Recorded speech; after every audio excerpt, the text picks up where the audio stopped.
নমস্কার, আমি অদিতি চক্রবর্তী। সবাই কেমন আছেন? আশা করছি সবাই ভালো আছেন, সুস্থ আছেন। আজকে আমি আপনাদের জন্য খুব সুন্দর একটা ভিডিও নিয়ে এসেছি। আজকে আমি একটা টেবিল ক্লথের উপরে খুব সুন্দর একটা ডিজাইন করে দেখিয়েছি। এই ডিজাইনটা আপনারা table cloth, bedsheet, pillow cover, cushion cover, এমনকি চুড়িদার, কুর্তিতেও করতে পারেন। এই ডিজাইনটা এমনই একটা ডিজাইন, আপনারা বেডশিটেও করলে মাঝখানের দিকে করে ডিজাইনটা দেখাতে পারেন, আর কুর্তিতে করলে একদম নিচের থেকে ওপরের দিকে ডিজাইনটা এনে দেখাতে পারেন। আর চুড়িদারে করলেও ওরকমভাবে আপনাদের ডিজাইনটা করতে হবে।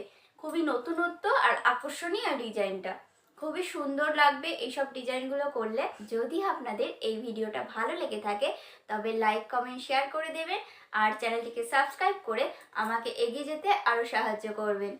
আপনারা যদি এই ভিডিওটা ফেসবুক পেজ থেকে দেখেন তবে অবশ্যই ভিডিওটিকে লাইক, কমেন্ট, শেয়ার করতে হবে, আর পেজটিকে একটা লাইক করে রাখতে হবে। তবে চলুন পেন্টিংয়ে যাওয়া যাক। কি দেখিয়েছি আপনাদের, কিভাবে এঁকে দেখিয়েছি, তবে এই ভিডিওটা দেখে আপনারা সম্পূর্ণ ডিজাইনটা বুঝতে পারবেন।